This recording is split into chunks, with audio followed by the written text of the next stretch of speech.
તમે તમારા છોકરામાં બ્રેસીસ એટલે નથી કરાવી રહ્યા કેમ કે તમને ડર છે કે એને તકલીફ પડી તો. તકલીફ એટલે શું? અનકમ્ફર્ટેબલ કે પછી પેન કે અલ્સર્સ થવા, રાઈટ?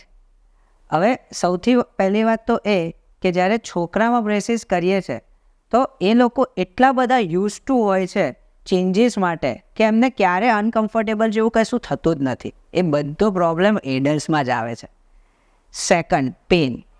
દાંતને માઇનર મૂવમેન્ટ થાય તો માઇનર પેન તો આવવાનું જ છે, પણ એ પેન પણ એ લોકો ઇઝીલી એડેપ્ટ થઈ જાય છે 2 to 3 ડેઝમાં. હવે આજે આપણે કોઈ બી વસ્તુ દાંત પર બહાર લગાવશું તો એકદમથી એ ચેન્જના કારણે બહાર રહેલા સોફ્ટ ટિશ્યુ એટલે કે હોઠ કે ગાલ આગળ ચાંદા પડવા એકદમ નોર્મલ છે.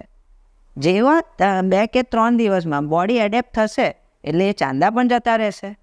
એટલે નાના બાળકોમાં જ્યારે બ્રેસીસ આપીએ છીએ તો એ એમના સ્માઇલ ટ્રાન્સફોર્મેશન કે ફંક્શનલ ટ્રાન્સફોર્મેશનનું જ કામ કરે છે. જો આપણે એ નહીં કરાવીએ તો આગળ જતાં છોકરાઓને ડેફિનેટલી તકલીફ પડશે. હવે જ તમને કોઈ પણ ડેન્ટલ રિલેટેડ ક્વેરીઝ હોય તો મને કોમેન્ટમાં કહો, હું તમને જવાબ જરૂર આપીશ.